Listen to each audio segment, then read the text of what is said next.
Okay, the recording started, so welcome to topic 12. And it's about managing a socially responsible organization and a global organization. And that we're in this day and age. And what we have to understand right now is that with what's going on in the US, global trading is really taking a kicking. And it's probably going to do so for a few years until all this tariff stuff gets resolved. But the thing is that I want to bring you back to triple bottom line, and that's what triple bottom line is all about in terms of managing a socially responsible organization. So we're going to talk tonight about, corporate social responsibility as well. Okay, so we'll get started there. But before we get started, any questions at all? You can unmute or again, use the chat, and I'll try to keep track of the chat as I'm going along. I know sometimes it's a little difficult for me because I'm trying to think about what I'm going to say and manage the slides as well. But I will check, and if I don't get back on the chat right during the webinar, I will certainly get back on the chat, through email or announcements on Blackboard. Okay, so we'll get started. Everybody ready? Can I see some thumbs up? All right. Okay, good. We'll get started then. Okay, so here we are, we're kind of nearing the end of the continuum or of the range of the evolution of management principles. And so, we're going to talk a lot about contingency. And a contingency is all about, adapting to the challenge of the situation. And again, what that is all about. It's about understanding what's happening in the environment, along with what's happening in terms of the workforce that you're working with, and to adapt your management approach and style to be able to embrace, their engagement and get things done. And again, like I said earlier, you should have along with your predominant management style, at least 3 or 4 more management styles that you can draw upon based on the changing situations.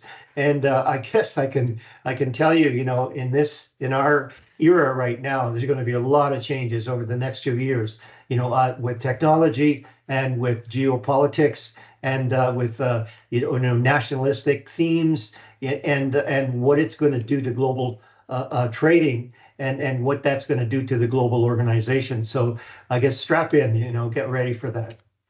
Okay, so what are the deliverables for topic 12, week 13?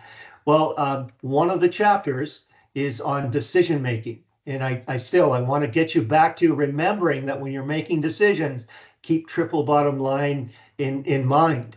And then don't forget about it, because that's really what's going to help you contribute to a corporate social responsible organization. And if you understand that and you understand the fundamentals and also have the training, because it's and that's a test question, by the way, training has a big impact on allowing people to understand triple bottom line and to understand how to be ethical. And we're gonna cover the ethical parts of the requirements in management, in this topic as well. All right, so want to talk to you about what we're going to be doing in terms of participation activities for not only topic 12 but topic 13. And even though that topic 13, the subject matter, is not part of the test, there's 2 main participation activities that you need to do, and I'm going to list them in today's webinar as well. Okay, but we're going to start with a topic or participation activity 12A, and what I'm going to ask you to do is to recommend a global strategy for Tim Hortons. And how do you do that? Well, you do it through creating strategic goals. So I'm going to ask you to create a minimum of 3 goals, and they have to be very specific in terms of how they're related to Tim Hortons, not just generic type worded goals that you could pull off the internet, very specific to, the direction that Tim Hortons going to, the strategic plan that they have out there. And I'd like you to validate each goal within the template that I'm providing in this commentary, okay? And use the illustration to provide goal type awareness for goals that would support that global strategy. So this is the illustration I'm talking about. Have a look at this illustration to be able to understand which would be good goals for Tim Hortons to adopt based on where they're heading. All right. And so in this webinar, I'm going to show you a template for a goal, and it's a little bit on the elaborate side, but what I'm hoping to help you get out of this is really to get the most out of creating a goal and to really put critical thinking into this goal. And I'll tell you in my experience, where strategic plans fall down in North America is on the execution side. And why does it fall down? How come it never gets people write these perfect plans up and then it never gets executed? It's because sometimes the goals are not engineered in a way that are specific and are compelling to the people that need to produce the outcomes of those goals. And that's really important. And that's why I'm trying to make an emphasis on where this is going in terms of knowing how to write a good, compelling goal to go forward. And something else that you need to remember as well is that when organizations come together to do a strategic plan, it needs to be issues driven. It can't be just brainstormed. It needs to rely on what the issues are in terms of the trends that are in the environment and the happenings and the incidents and those issues then are converted to problem statements. And those problem statements then are the fodder or the fuel to create really strong goals. And it's all about, trade-offs in terms of, there's the strategic planning is as much as what you're not going to do than what you are going to do, because we're all dealing with scarce resources. So how do you create the goals to use the best or the best way to use the resources of hand to get to the overall vision and state of the organization? So that's what really this is all about. Okay, so how do we do that? Well, now in participation 12B, I'm asking you to take a look at the issues, and the issues really are the problems, all right? But I'm asking you to rank them. And excuse me, why am I asking you to rank them? Because again, it's all about trade-offs. So you need to be looking at the most important issues or problems that are in the sphere of what's relevant to the organization to be successful. And the more that you can rank them, it means that the organizations may have like 20 issues, and they know that they can't get to the ones at the bottom of the priority. And the more that they understand what their key priorities are, the more that they're going to make the best use of their resources to be able to set the right goals and achieve them to be able to be successful, in terms of the plan of the organization. So this is what it's all about. You can go to the template and pull it off, but you're going to be asked, to do the top 3 ethical and social. So maybe you can use 2 ethical, 1 social, or 1 ethical, 2 social, but 3 in total. And what I want you to do then is to use this little mechanism or template to be able to rate and then rank these goals. So what you'll do is you'll say, well, how serious is this? And you rate it from 1 to 5. And then how urgent, does it needs to be done now? Because maybe it's just absolutely urgent. And if it's not done, it can cause very much damage to the organization. Or does it need to be done 2 years from now? And then is it accelerating? If it's a opportunity problem, well, is it going so fast that you better get in right now? And that would be, a 5 and rating it 1 to 5. Or is it a really serious problem that is going to do major damage and it has to be looked at now, because it's growing so fast? Well, that would be a 5 on the other side. So what then you have to do then is to actually add these ratings of 1 to 5 and get a total. And I think I have this on the next one. So here's just an example. I'm just saying, let's say you had you did a short description for each of these three issues that you're going to do, and then you actually rate based on seriousness, urgency, and growth, and you can see that the top issue has the highest score, and the lowest issue has the lowest score, right? So that's how it's going to get done.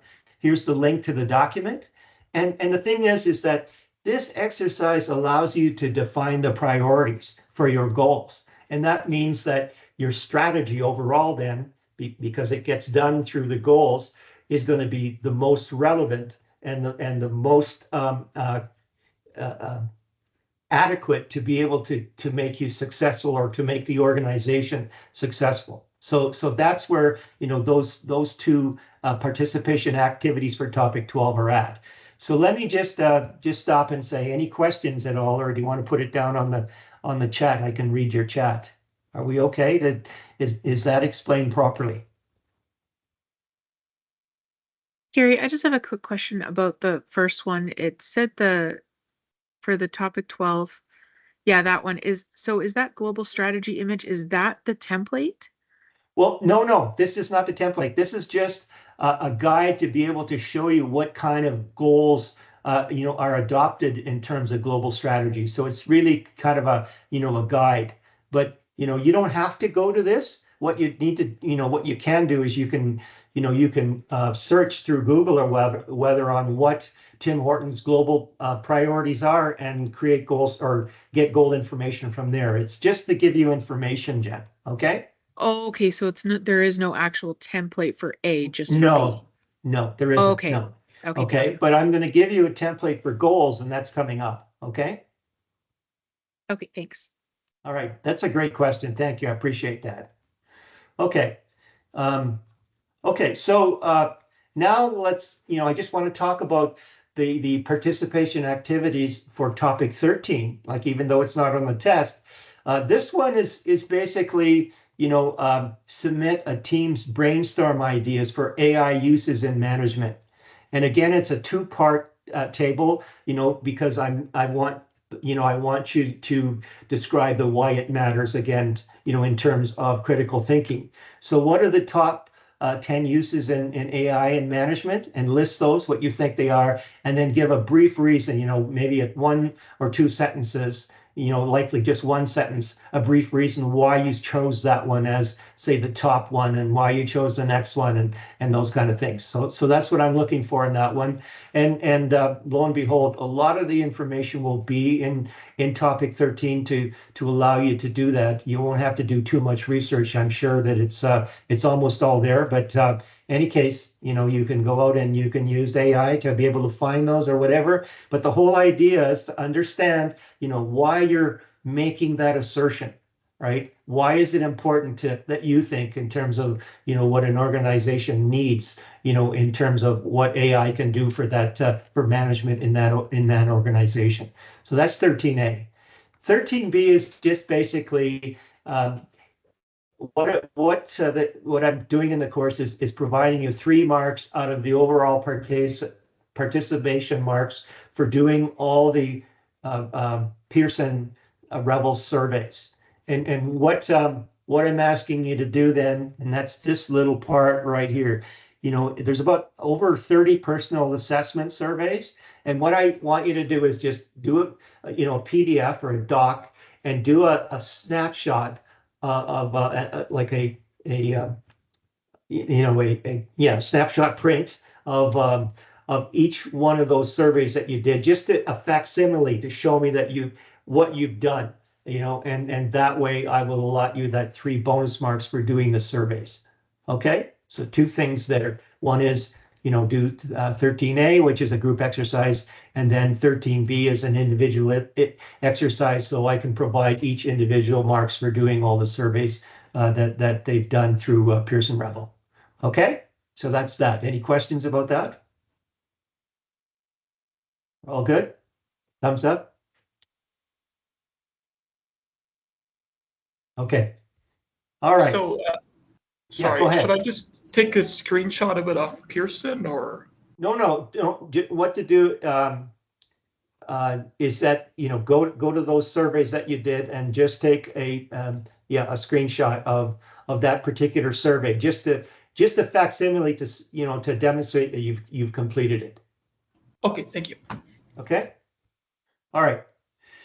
And then, due April 7th is assignment number 6. And that's a follow-up survey from the initial survey that you did right at the beginning of the course. And the initial survey was the actual just assessment of where your baseline was in terms of what you thought about your skills and capabilities in management. And now this next one is to get a sense of, do you think you've grown? Do you think that you know who you are now in terms of that baseline of where your management capabilities and skills and knowledge is? Has it improved? And that's really to give you a sense of, I've made some progress. And I'll tell you a little story around that, right? People say, like give guidelines to, students and young people looking at their careers and say, follow your passions, all right? And the thing is that there's so many people who just fall into their passions. And why? It's because they've measured the growth that they've done in a certain area of accomplishment. And that in itself drives passion. So that's why it's really important to measure how well you're doing. So this should tell you something about yourself. And just because you may not have some key skills right now, the fact that you've made some progress will give you a lift in terms of saying, hey, you know what? This is for me. All right. So that's why I'm really interested in finding out, how you're doing on that one. And oh, by the way, it'll be worth 1 mark, all right, in your total marks. Okay. Then just a little bit of review. So due on Monday, April the 7th, this is your assignment number 4. It's a group team project. I'm going to cover that in this webinar, just to let you know that that's there. And then your assignment number 5, really, that's an individual submission. And what's important is that make sure that you take a look at those previous documents that you were given for assignment number 2 in terms of, how theories link to, that table that I created, how theories link to the theorist and then the tools.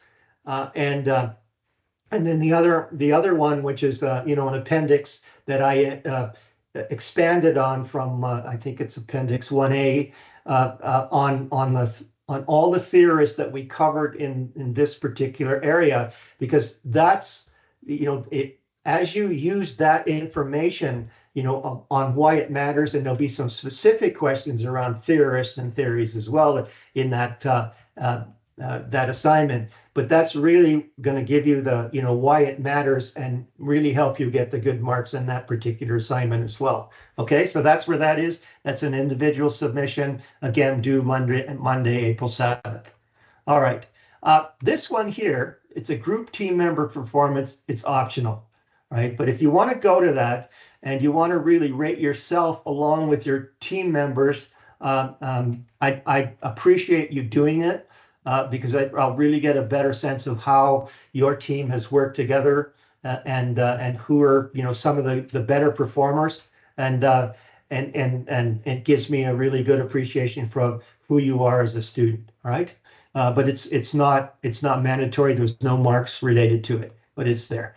Okay, so the study approach to test number 3 is the very same, and what's really important are these commentary PowerPoints, and we're in topic 12 now, commentary, and again the Robbins PowerPoint chapters are really key. So in 9, you looked at Robbins PowerPoints for chapter 2 and 4. On topic 10, you did Robbins chapter 13. Not too much on topic 11 because it was mainly just driven by information that was provided. And then this one here, especially in the around ethical decision making, Robbins is very relevant. All right, on chapter 3. So again, you access test number 3 is going to be remote, off-site. through Blackboard topic 13. And again, test your device before you start. It's a one-shot deal, right? It's on April the 16th and at 7 p.m.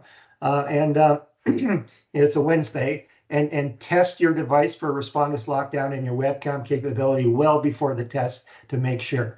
And again, for test number 3, the practice tests are near the end of topic 12 in Blackboard, in that in that particular topic. Okay, any questions about test number 3 at all so far? Okay, Princess, you've got your hand up, so did you have a question or?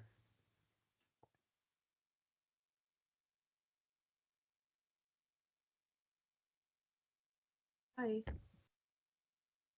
Okay, did you want to say uh, something? I'd like to ask about a specific instruction on the Amazon group project. It says there that we should maximize our So output. just a second here, your volume seems to be really low. I can hardly hear you, and I Oh, turned sorry up my machine here. Go ahead. about that. Do you hear me now? Yes. Okay. On our, I just wanna ask about our output on the Amazon group project because there's a specific instruction there that we should maximize our output into 6 pages only. However, there are questions which requires illustrations like SWOT analysis, value analysis, and the pestle. And our output, it has exceeded into 8 pages because of the illustrations. Would that be okay? Okay. Yes, I'm really happy that you asked that question. Uh, Take this 6 pages as a guideline. 8 pages is perfect. I just don't want you to, or any of the students to really kind of uh, have an excessive amount of information. And all I can say is, be economical. And, if you go beyond that 6 pages, that's fine. But if you're into 20 pages, that's another issue. Okay. Does that answer your Okay. question? Yeah, Okay. thank you so much. Okay. Thanks for that question. Okay, so again, test number 3, it's remote. It starts at 7 p.m. April 16th, and then it's been scheduled by the registrar to make sure that there's no conflict with anything else. All the information here I've talked about already. And again, here's all the things that you need to do for testing, or if you need help. And especially, if you're using some Chromebook that you haven't used before, make sure that you understand all that you have to do, because the system is not totally aligned to Chromebooks. So there's some workarounds. So you should understand what's going on with the Chromebook. All right. But the main thing is, if something doesn't work, the first thing that you should try to do, is clear your cache and reboot, and chances are, you'll be okay. And by the way, at 7 p.m. on April 16th, I will be online, and you'll be able to email me in case you run into any issues. Okay, that's that. So here's the 2 remaining surveys to look at. And again, you can see that it's all about ethical leadership behavior and ethical employee behavior. And that's really part of the topic area that we're covering tonight. And I hope I get through it. There's a lot of slides to cover. And the thing to remember as well is that, there's likely to be some test questions around that. So it really makes a lot of sense to be able to go through this survey, these 2 surveys. These 2 surveys are going to give you some insights to be able to answer 1 or 2 questions on the Amazon assignment number 4 as well, on where things are coming from in terms of context. So that will help you as well. Okay. And again, the chapter 3 for the PowerPoint, the Robbins chapter 3, e-text decision making. I would recommend that you really engage yourself on this. The main focus for topic 12 is this objective right here. Describe how ethics and social responsibility relate to decision making. That's the main effort. But but overall, this chapter is really important. And I just wanted to emphasize, I'll talk about my own experience, right? So I'm an old guy, and I only wish that, when I was going through what you're going through right now, I would have had enough insights to understand on having like a mental model of what decision making was all about. And I had a process that came second nature to me for all the decisions I would have made over the last, few decades. And it's so important because the more that you can have like there's many decision making processes out there. And what I'm saying is pick one that works for you, but uh, internalize it. All right. And why? Because it gives you clarity, it gives you consistency, it allows you to make better choices. And now you've really honed that piece where it becomes part of you, and that every decision that you make, will be a lot more substantive. It'll be a lot more aligned with where you want to go.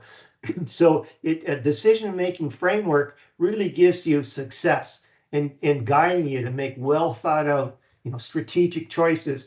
And it's all about, economics is all about making, the best choices. That's what it's all about. It's all about understanding, what opportunity cost, you're giving up to make that particular decision. And it's allowing you to pave a clear path to achieve career milestones. It'll go so far for you. So I'm hoping that, if you lead this course, really understand that how important that is for you. And it'll allow you to sharpen your focus. It reduces uncertainty. It aligns every choice with your goals. And that's why, in assignment number 3, you're asked to do a personal mission statement to really get an understanding of what's important to you, and then knowing that having a great, a mental model or a framework for decision making that aligns with your mission, it's an absolute combination for success. So I'm hoping I can convince you on that piece. So again, so that going through this chapter, you look at, the steps, you look at the factors and how to make good decisions, and you look at some of the contemporary issues in managerial decision making. So the thing is that, here's a good one, a decision-making process. You identify that problem. We talked about how do we identify a problem in assignment number 3. You identify your decision criteria. What's going to be really important? And now you can weight your criteria to make sure that the most important parts of what you're looking for are going to be considered in that decision. You develop alternatives. Remember, we talked about, in previous topics about total quality management says you should have at least 3 alternatives. And we're better at comparing than conceptualizing. So if you develop 3 alternatives, chances are you're going to be able to develop a 4th alternative with the best of, what comes out of those three alternatives. Finally, you select the alternative, you implement it, but you never stop there. You always look at validating your assumptions as you're going through for the length of, what the decision was for, and then you evaluate the effectiveness. So now I want to talk about group assignment number 4, and the thing is that assignment number 4, group dynamics, and all the group participation activity group dynamics are to be reported on the individual assignment number 5. So make note of what's going on with your group while you're doing number 4 to be able to take those insights into your assignment number 5, right? And the whole idea is review assignment number 5 before you start working on number 4, and you'll get a sense of what you should be looking for. Okay? All right. Again, I don't know, I probably mentioned this a few times. You don't answer all 29 questions on assignment number 4. You decide what you're going to answer, and you try to get it as close to 100 points. It can't be below, but it'd be anywhere from 100 to maybe 110 points, period. When you get beyond that, that's where I stop. As soon as I get the first notion after 100, I won't mark the rest of it. Okay. And so I've given you examples on the instructions. And you can see on the examples, I showed you where students could do 100. They could do 106 or 104. So here's the examples. You can see that this group here decided to do, questions, 1 to 10 and 12, and that was a total of 100 points. They're done. All right, they've answered those. They're fine.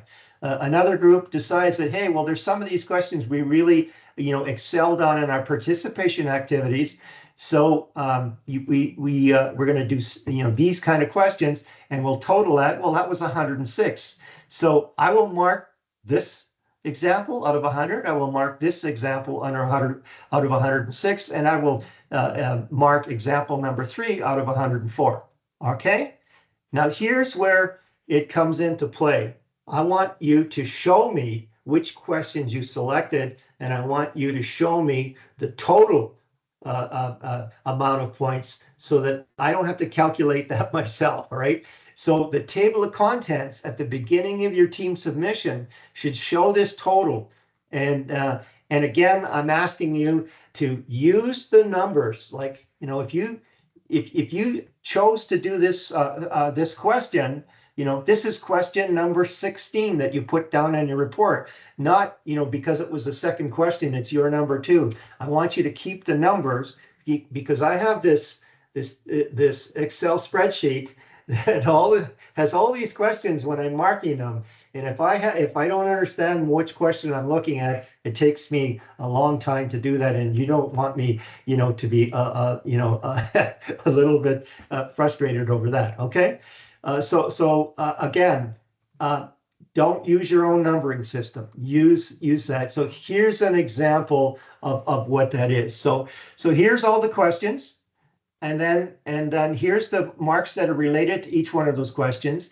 And what you do then is you select which questions you're going to ask, and you show me, the total for those questions that you're going to answer. All right, what you've calculated. So this actual table of contents needs to be submitted, in the first part of your report, so that I can see this right off the bat. I know which questions I'm going to be marking, and I know how much the total is. And then I will mark this particular example out of 104. Okay. So any questions about that? Any questions about that? Princess, I see your hand is still up. I don't know if you just took it down or if you have another question.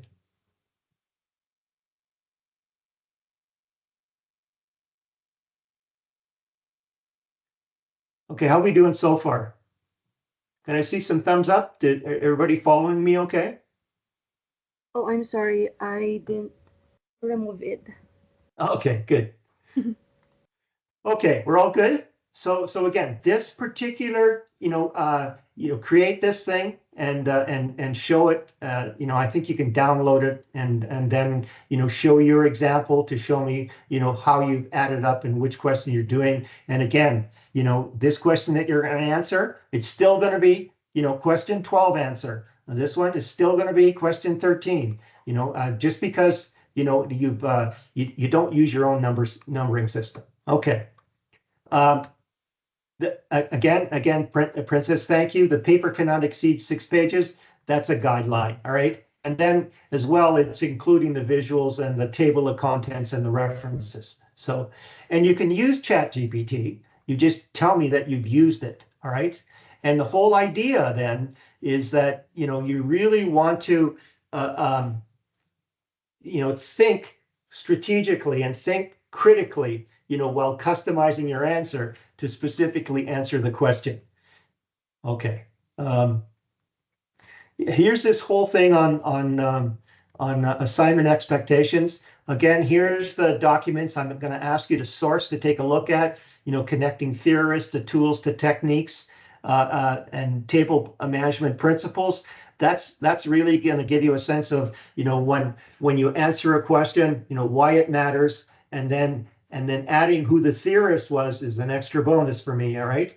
And again, here's an example, for question number 2, you're asked to create a balanced scorecard, for Amazon. and use that template that you've been using in your participation activities. But hey, here's a source right off the bat you can go to. It's the 2024, so most recent financials to be able to use the parameters to create this balanced scorecard for question number 2. And again, the question was asked by Ben, and thank you, Ben. Does question 2, do you need to do a balanced scorecard strategy map? No, that's question 22. So if you choose to do question 2 and 22, then you'll get to do both. Okay. All right.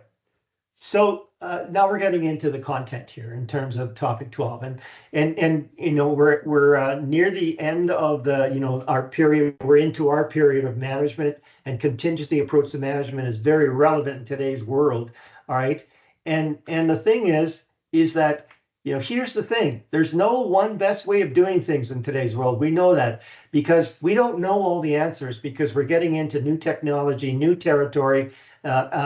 New ways of thinking, and all those things. So it's open. And so the answer is it depends. All right. So that's why management decision making is contingent on the situation. All right. It depends on what's going on in terms of the environment.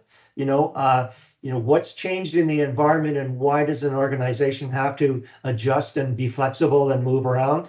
It depends on the workforce. And there's going to be a lot of retraining, with AI and whatever, so that they're going to have a lot of challenges about having the right people with the right expertise and knowledge to be able to do the job, and that's going to affect how you manage those people, and that's where human relation comes in, to make sure that those skills and those capabilities are there, and information and communication is so important. So leadership has to be relevant at all times. So you need to adjust, and that's why it's so important in this course to be able to understand that you go back to a lot of the things that are still working that you can move from to be able to look towards solving the challenges and the problems of the future. Okay, so even today, if you take a look at Taylor and the management principles that he adopted way back when in the Industrial Revolution, some of those principles are still being used, depending on the situation, right? And maybe that's something you need to know about so that you can adjust to be able to move to a different contingency, as things develop. Okay. Here's in Canada, it's really important to recognize the First People and understand what we can learn from them as well. And Kalyu and Wesley Eskimo, they've come up with these practices, and it is so important to really understand what's the context, the idiosyncrasies of what's going on, instead of just plain best practices, because of having to adjust to the identity and culture and the leadership response and those kind of things. So this is something that you should be aware of. All right, so here's some of the wise practices, and you can see there's not too much highlighting here, but it's a good thing to know about revitalizing traditional cultural principles. We talked about building internal capacity inside of the balanced scorecard. So you can see it's a component here. Effective leadership, community needs and aspirations, and economic opportunities. So it's a really good sense of, if you're going to go into, say, just in the news, there's going to be, I think it's a new gold mine in Manitoba, all right? And it's in a First Nations area. Well, this would be a great, a framework to start working from, to go in and engage the community there, to be able to understand how they could come together and make this mine work. All right, so that's really key. Okay, I think I've showed this to you before. This is my little company called Crytel. Critical Elements is what it stands for. And what I'm trying to point here is that we're going to be talking about goals, and you can see in a normal a strategic plan, you have a mission and a vision, mission, goals, objectives, those kind of things. But the goals really are the outline of the strategy. That's the point that I'm trying to make. All right. So that the better that you can effectively communicate the goal and its its essence, the better you can effectively execute on the strategy. I mean, that's what's all key about this piece. So what's the purpose of goals? Well, they're actionable priorities. So that's why, I got you to, in participation 12B to be able to rate and rank the issues, the problems, which really convert into goals in terms of, they're at the right level of priority. And ensure that all these departments and teams focus on the shared outcomes. And I've been in companies, where different departments come up with goals in their plans that competed with other divisions and departments. That's just nonsense, because now you have wasted efforts and you have, breakdowns in communication. So it's always important to have the whole organization understand what that direction is and how all these goals align. And the power is in alignment, and I talked about earlier. And this alignment allows organizations to allocate the resources effectively, because from an economics point of view, again, we have scarce resources. How do you deploy those scarce resources, for the best outcomes? Okay, so again, we talked about this group exercise. This global strategy thing is to really give you a sense of, what are the foundations and perspectives and the layers in developing the global strategy. So for instance, resource and capabilities. So Tim Hortons is going to go out and say, open up into the US or the UK. What does their VRIO framework look like, to be able to manage their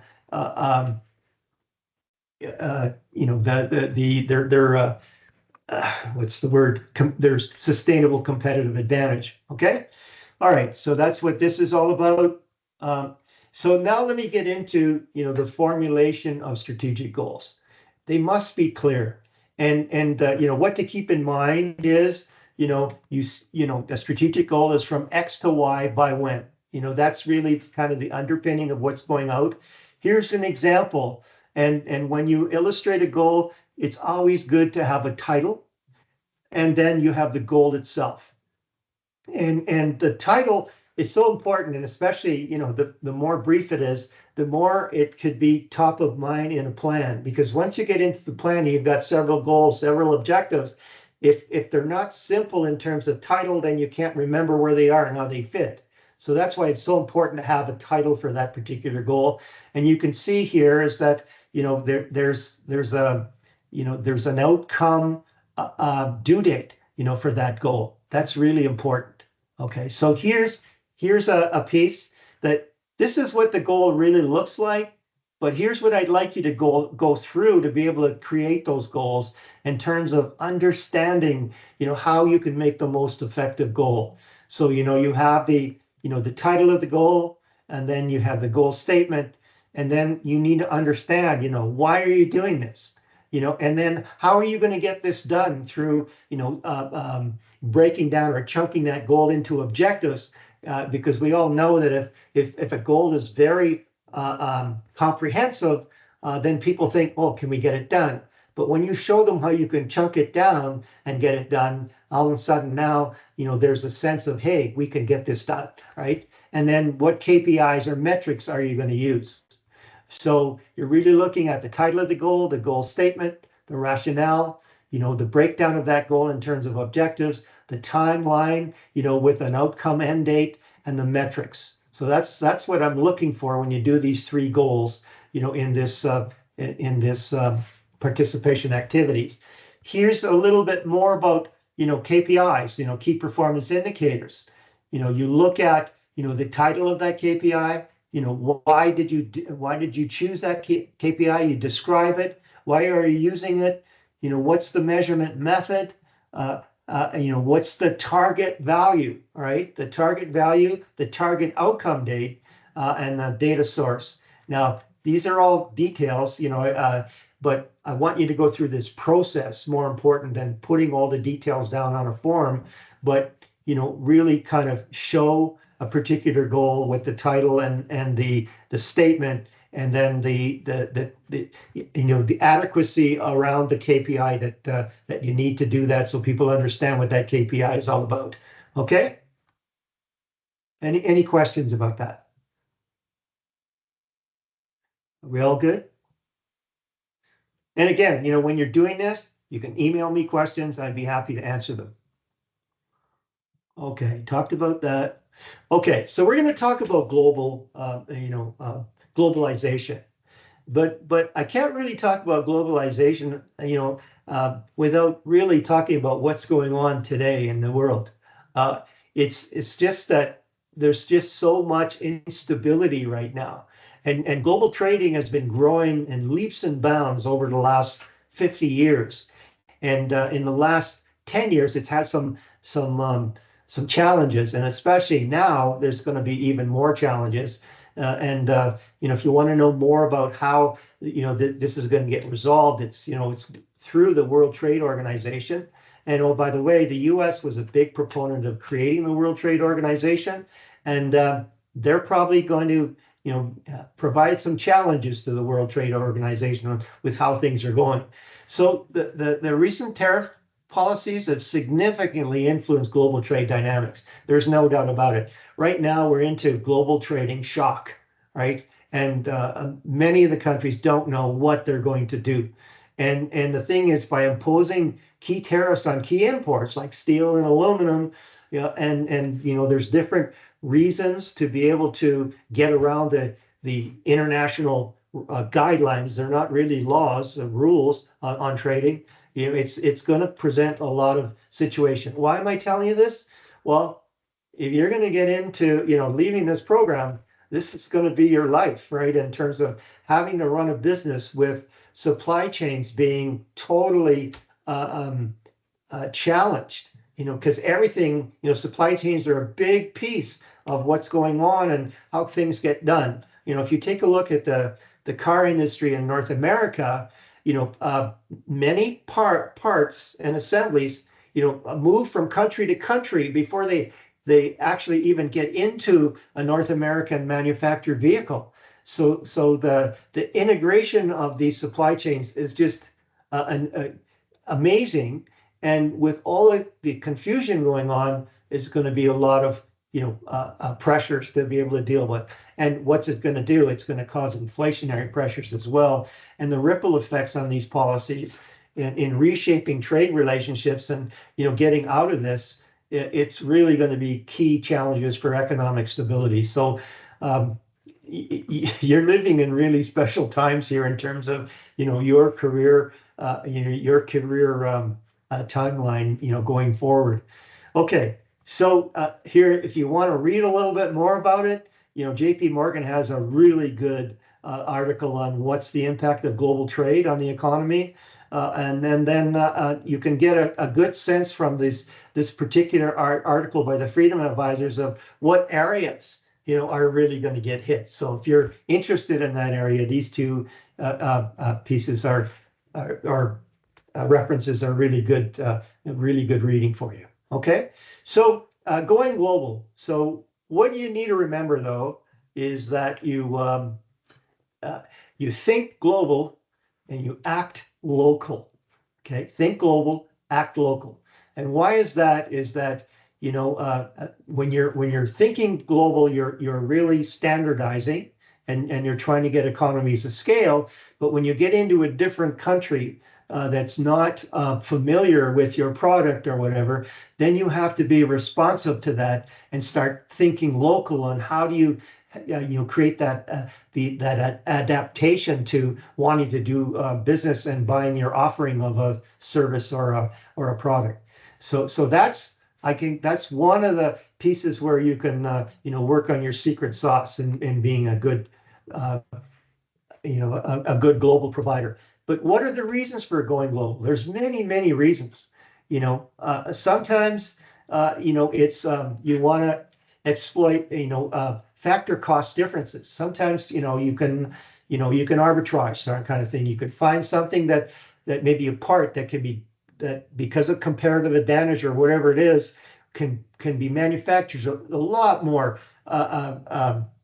less costly and of more value that you can buy rather than try to make it yourself. You'll buy it, you'll source it globally, and then you'll use that piece in your assembly in where you live.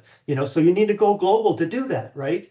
Or you have this unique product, and you could be an overnight sensation by going global, or you have this technical advantage, or you have these keen economies of scale, or there's a lot more growth in a foreign market than there is in your existing market, or you've got exclusive information, or whatever it is. But then there's reactive reasons, competitive pressures. So let me give an example. So, if you go to the grocery store in Red Deer and you look on the shelf for different foods, you'll find different foods from many, many countries. And sometimes those similar foods will be produced much better, of higher quality or whatever. So it forces a company to say, hey, what are they doing that we're not doing? How can we be better at this? And how do you do that? Well, you go out, and if you're global, then you can extract ideas and technology and know-how and expertise to be able to create a better product to even help you compete better in your own turf, your own country, right? Or a lot of times is that you're not running at full capacity in your manufacturing operation. Let's say you're running at 50% capability of what you could produce. Well, then that means that your unit costs are really high. So if you can export and then get to 90% capacity, then your unit costs will come down, and then you can be more competitive on price. Or sometimes the home market is saturated. Everybody has an office printer, but maybe they're in Africa or developing countries. Office printers are still in much demand, right? So it's not saturated there. Those kind of things. So there's proactive reasons and there's reactive reasons to go global. That's what you got to understand. And so why do you globalize? Well, you can increase your market share, or you can restructure your value chain on a global scale where it can be a lot more effective and efficient. Or sometimes people just want to go global. It's an ultimate goal. Or you've got excess domestic production capacity, and you want to really get your your unit cost down. So what changes do global companies have to face? Well, market size, complexity of foreign markets, different types of buyers, new entrants, rivalry. It's all a piece, and all these are really pieces of things that we learned in Michael Porter's Five Forces. And oh, by the way, he's got another framework for global, and it's called the Diamond, and we're going to talk about that in this webinar as well. Okay. So what are all the decisions that you have to go through? Well, how are you going to export? How are you going to do the industry analysis? Do you know enough about the industry? How can you do, is your company ready to go? Is it ready to adapt? What are the marketing issues? What are the legal and political situations? I've heard of instances where companies have gone into another country. They've established a manufacturing facility, and unbeknownst to them, didn't follow the law because they didn't know what those laws were, and then it had just an absolute negative effect on the overall success of the organization. So you need to know what's going on. Currency exchange, you can really, if you have currency fluctuations, you may not be able to be profitable, by selling in different countries, or actually manufacturing in different countries, and then the sources of financing. So there's all these different decisions that you have to go through to make the right decision. So to organize for a global project, select the best market, select which level of involvement. And when we talk about level of involvement, we're going to talk about the level of investment. How do you protect your investment? We'll talk about that a little more. How do you get paid? Something you should understand about BDC in Canada, that they will help upstart exporting companies to give them assurances on if they sell something abroad, they're going to get paid for it, and they'll set mechanisms there to protect them.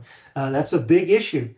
Global etiquette and travel, not understanding the culture. Sometimes, you can you just won't be able to get traction in the market because people don't understand what you're trying to do, or you're actually insulting people in a different culture. Just one little example, right? So Chevrolet built the Nova in North America back in the 70s. And Nova, is related to the stars, right? All right. It was a fantastic little vehicle. And I know, some of my friends even owned them, right? So they decided, to go to Latin America to be able to sell them. But guess what? Nova means doesn't go in Spanish, right? And they never, unbeknownst to them. So the name of the vehicle was a joke, and they never sold anything, anything worthwhile. So they had to change the name. So that's all part of the global etiquette and whatever. And then you need to have an export plan. If you don't, if you don't have a plan, then you plan to fail. That's how it works. Okay, so here's now we're getting into some questions in the test, all right, in understanding global strategy. And these two axes are really important. So pressures for going for global integration, these are high, and pressures for local responsiveness. So remember I talked about, think global, act local. That's kind of part of the thinking around this piece. So what you have here is that a transnational organization is really highly standardized around the global aspects of it, but very responsive to the local needs, which means that they need to really adjust to be able to move to that. So there's these four components. You notice that there's an example here that I'm going to talk about in yellow for multinational. But on the next slide, I think I've got just a little bit more to really tell you. What happened to that slide? Okay, so here's an example of companies employing different strategies. So from a global strategy, like Coca-Cola, it maintains a consistent brand and products worldwide. They don't have to change anything. Coke is Coke wherever you are, and people understand that, and all the global customers, they know it and they like it. All right, so there's no reason to do that. But if you're a transnational strategy, Unilever, but a good example is Shopify. What they do is Shopify has global standards, all right, but their platform meets local market needs while maintaining a unified global brand, right? So that's what a transnational strategy is all about. And then a multinational strategy, well, Walmart's a good example, but they operate independently in various countries. So they're like a mini company in each country, and they will, do what they need to do, and they're not really tied into an absolute global brand. Okay, and then international strategy. Well, Harley Davidson's a really good example. They don't need to change too much, but they're everywhere. Okay, it's one product, and Harley Davidson is an aspired to motorcycle brand all around the world, so they can pull that off. Okay, so that's what that's all about. But let's talk about I talked about this piece right here, level of involvement, right? So here's this is a little more level of involvement from a investment point of view. So here you can have a minimal global investment, remember, and you could do global sourcing. So that's when I talked about, you can find, a product that you're going to use in your assembly that's the best in the world. It's low cost, high value, and so that you have a global sourcing, and you find that particular, let's say it's a pump in Australia, or you find it in South Africa, and you bring it in. so that you don't have to establish any kind of agency, in that country. You don't have to establish any kind of infrastructure. You just go in and you buy it. All right. So that's a minimum global investment, but it keeps you in the game because you can find things from around the world to be competitive, with in your own home territory as well. Okay. So then, as invest a little more, the next thing is exporting or importing, and there's different levels of exporting. You could be a manufacturer in Red Deer, Alberta, and you can find an agent in Vancouver that will buy your product and then sell it abroad. That's the least amount of investment involved in being able to export, to the point where then at some point in time you get to know that market so well, you decide that, hey, you're going to have your own agents in different countries, and you're going to ship to your own agents that are going to sell in those, from Red Deer. So that's the other side, the more involvement in global investment and exporting.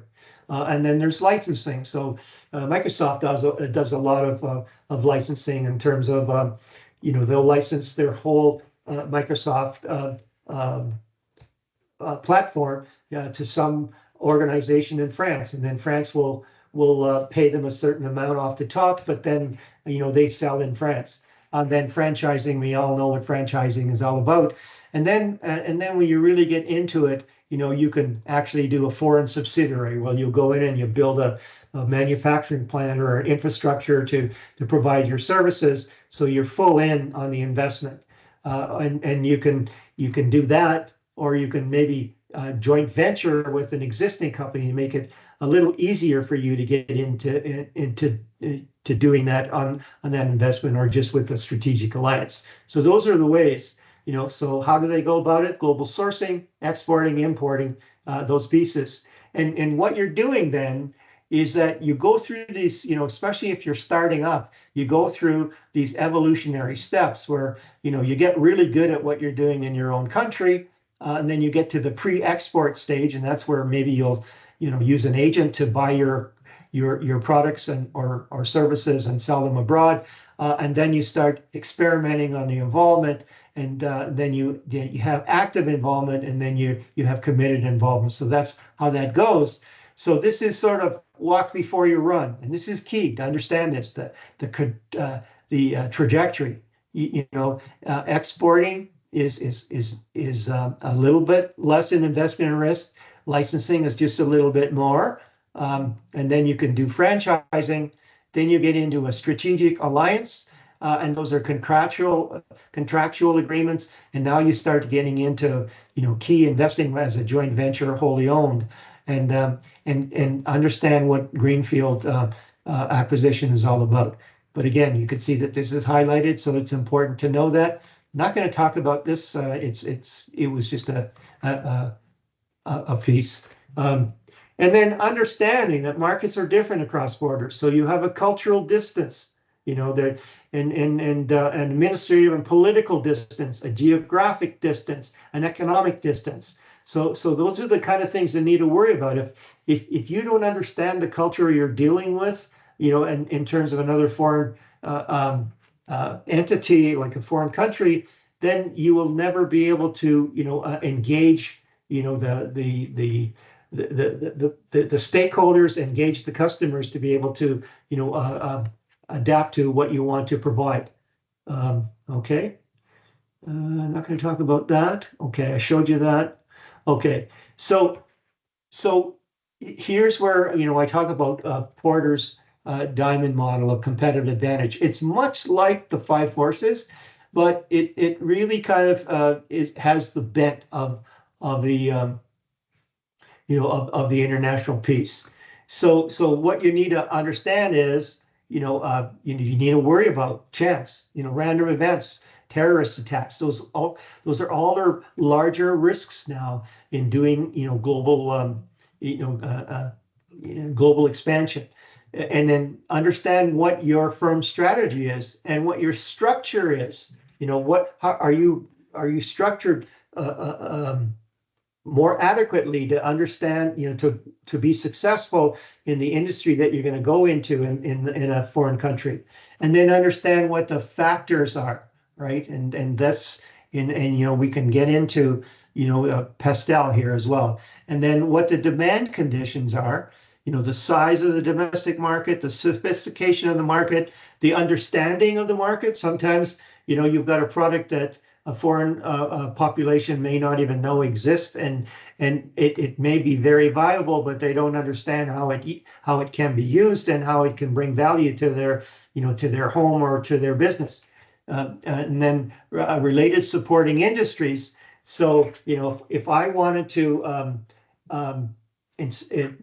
build a precision manufactured piece, chances are I would choose Germany because there's all kinds of supportive companies in the precision manufacturing in Germany. All right, so there's a lot of supportive pieces that I can rely on. Whereas if I tried to do this precision piece, in a developing country, I'd be at a loss. All right, and then the type of government and whatever goes on. So understand how this all comes together. So there's another slide on what that is. And again, here, this kind of says it all in terms of, what Porter means by demand and what national advantages, in those pieces. So when they say RNS, that's related and supporting industries. That's key. So that's how this comes together. So here's a piece now. This is a sort of what's the word? An old view of marketing way back when, but it's still relevant. And the whole thing about this piece is that just remember this: it's always more profitable to sell existing products to more customers. New, and sell and new products to existing customers. And that's where the best returns are. When you're down on this part of this 2x2 matrix, you're into challenges, and you got to understand that. That's not to say that you don't go there, but understand that here's a really good way to start growing your business is selling more to your existing customers, and selling your products to newer customers going in. Okay, so what are the common market entry modes? Exporting, licensing, strategic alliances, greenfield investments.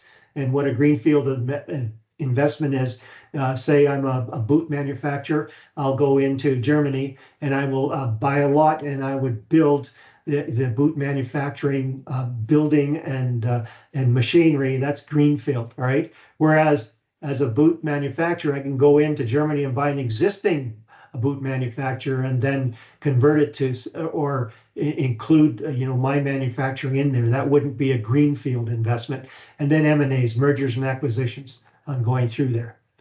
So these are the different ways of getting into the global market. They're different strategies. And this one here is the most committed, right? Direct foreign investment.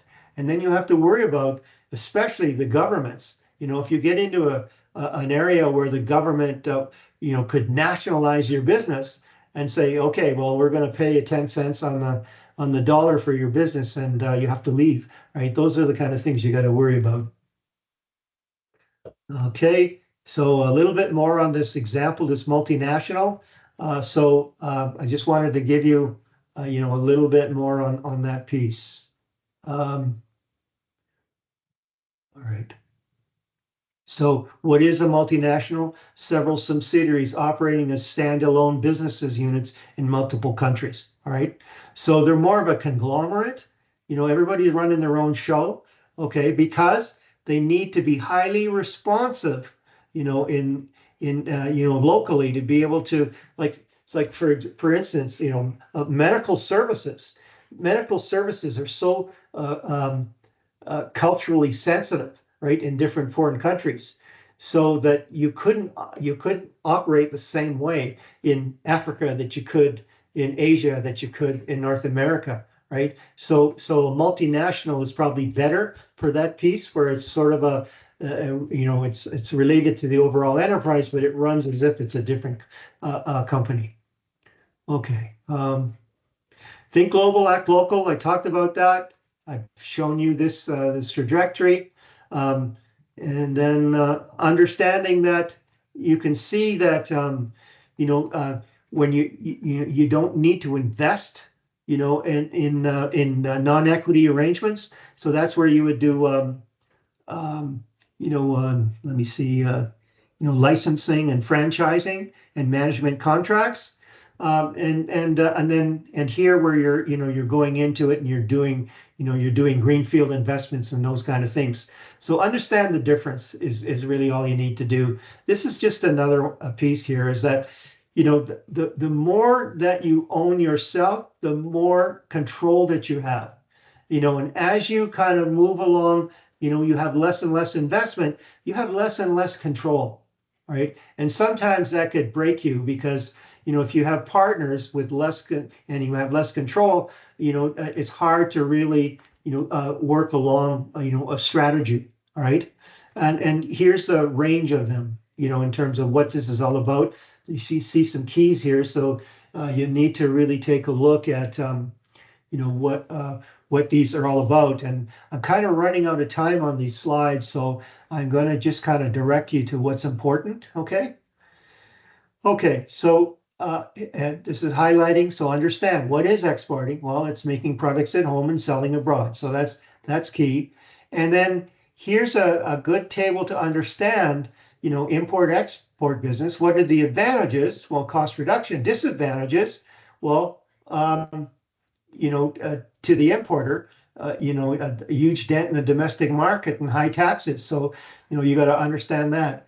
The franchising. Well, what are the franchising? Well, you can get things done, but fixed time period, different terms and conditions that you have to meet, those kind of things. And here is we're getting back to what's a transnational organization. So it gives you the definition. It's an international company in which artificial geographical barriers are eliminated. So they're like a separate company, and the country of origin is irrelevant. They're doing what they need to do, and they're large enough where they can set the tone in the country that that they're working in, and sometimes that gets to be a detriment to globalization, and organizations start to complain about that, and they can focus on efficiency and effectiveness. Something just to understand about a parent company, it can own a subsidiary wholly owned, but it could own maybe partial, and that's a way of sort of spreading their investment, to get more capability, and for sourcing and everything else. If they spread their money around, they won't necessarily have 100% owned subsidiaries, but they'll be in the game, where their partners in those subsidiaries will be bringing new information, new technology, new know-how, new markets, connections, all those things. And the more a parent company spreads itself out, with lesser owned subsidiaries, the more overall diversity and capability you can enjoy. But at the same time, the less control they have, right? So that's what you got to, think about.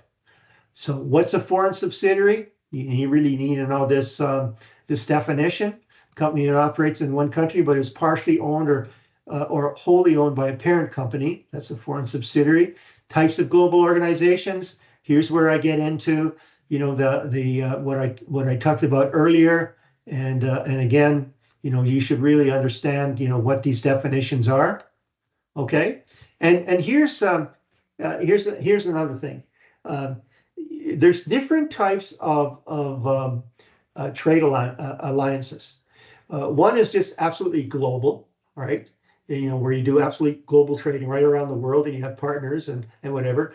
And other areas have just regional trade alliances. So if you take a look at and there's names for them, but like Mexico not only is a global trader, but they're in the regional trading area with the part of the Caribbean countries and that. And there's a good reason for it, because the further the distance away from a trading partner, the less trade they can do because it gets to be more costly. And some countries remain in just a regional trading alliance because it's more economical for them, and they have everything that they need in that regional trade alliance, and they really don't need to go beyond that, to go global. So those are the idiosyncrasies about that piece. Okay, I'm not going to talk about this. All right.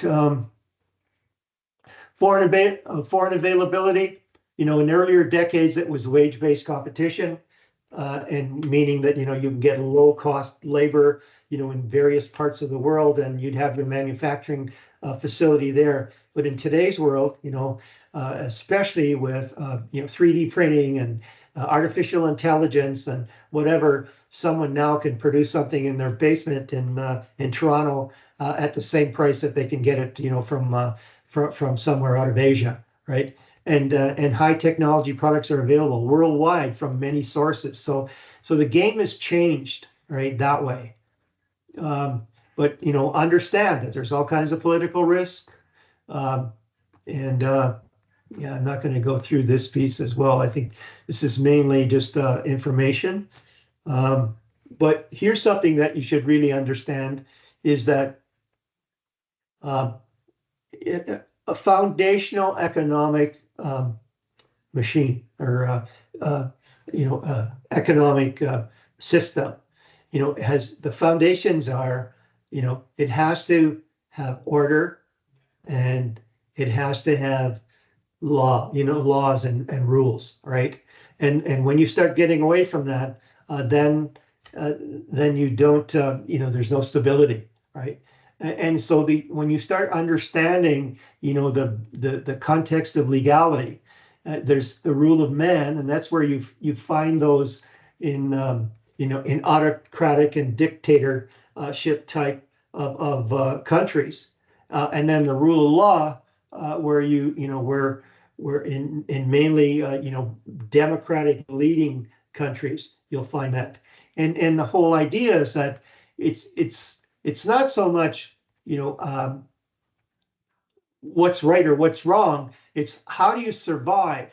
If you're going to go into an international area like a foreign country, and if it's run by the rule of man like a dictator, well, then you need to understand how you can be successful and still make a profit, and stay a viable and a sustainable business, and understanding what the context is, versus the rule of law. So a Canadian company knows that chances are, if they establish a business in United Kingdom, in England, they're not going to really have too many problems with the stability of what they're doing, because the legal system in Canada is modeled after England. All right, so those kind of things to know that that's there. All right, so know the difference, and know that there's different types of law. Like even in Canada, Quebec is under a civil code of law, and the rest of the provinces are under common law. Why? Because Quebec was settled by the French, and the French are a civil law, code law type of foreign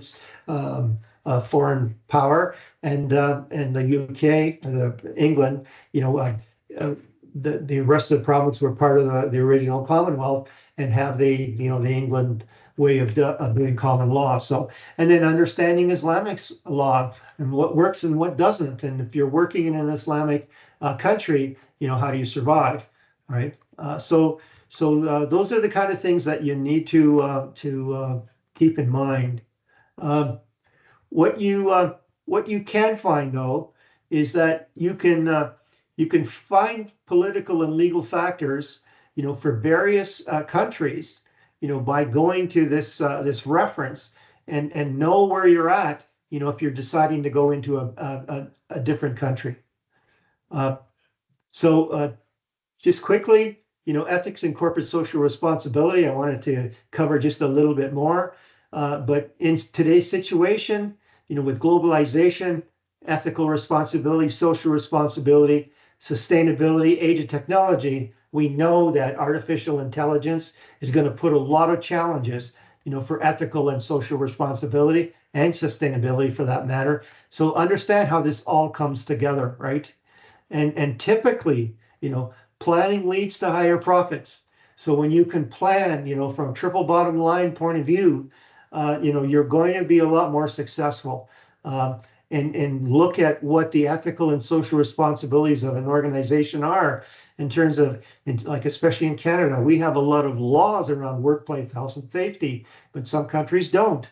And then how do you manage all these different types of practices and challenges, when you're going global? So that's really important. So understand what ethical systems there are, and understand this is key. You can see that it's key. What are the 4 views of ethics, and read that through. Okay, and understand, training has an impact on ethics. It's proven already that the organizations that train, they're especially on an international basis on how to deal with ethics in their organizations. They don't run into problems because people understand what options there are out there. If you take a look way back when, SNC Lavalin in Canada was, it's the premier engineering building company in Canada. Some people went to jail. They were doing some bribery in the eastern part of the world, and it was unethical. And had there been more training, maybe it would have come out a different way. Okay, and then corporate social responsibility. Understand this piece, but what's key is that what are the drivers? But this is really key right here. Understand what these 4 areas are, and sort of the degree of how where they get to social responsibility. Here, this is illegal. This one here, they're doing minimal commitment, and this one here, they're trying to accommodate a bit, and this one's they're all in for social responsibility. If you want to know more about corporate social responsibility and a key leader, take a look at Van City Credit Union. I mean, there are the leaders in this area going through. So understand what these 4 pieces are. You can see some yellow here on the defensive stance, the accommodation stance. And then I think that's where we're at right here. Okay. Just want to tell you about Enron. Enron was the darling of the stock market in the U.S. In the early 2000s, and they were growing like crazy. All right, and what had happened was they were corrupt, at the top, and finally, a whistleblower kind of exposed them. And what they were doing is they were using accounting methods to really misrepresent how successful they were. And what happened is the company cratered. People went to jail, and all these employees that had and all the investors that had 401ks. I mean, that's people's pensions. It eroded to zero because Enron really was a house of cards. And what happened was they introduced the Sarbanes-Oxley Act of 2002, and that's where accountability and transparency terms came to the fore, and that's where they made board of directors more accountable to making sure that governance was in place. But what it did do, though, it added so much bureaucracy to the accounting aspect of business. It really strained a lot of small businesses.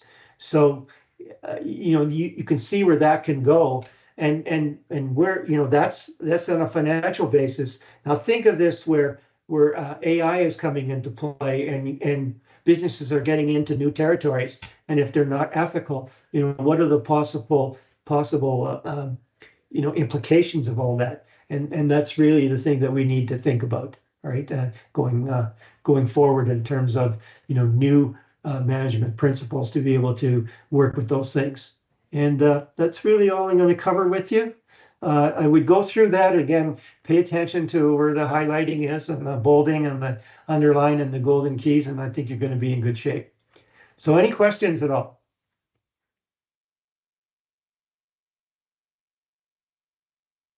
No questions?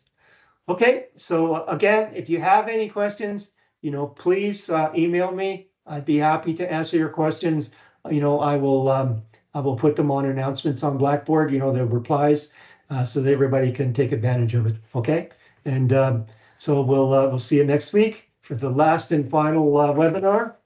And wishing you the best for working through and getting the rest of your assignments done. Okay. And I'm just going to shut the recording down now. Okay.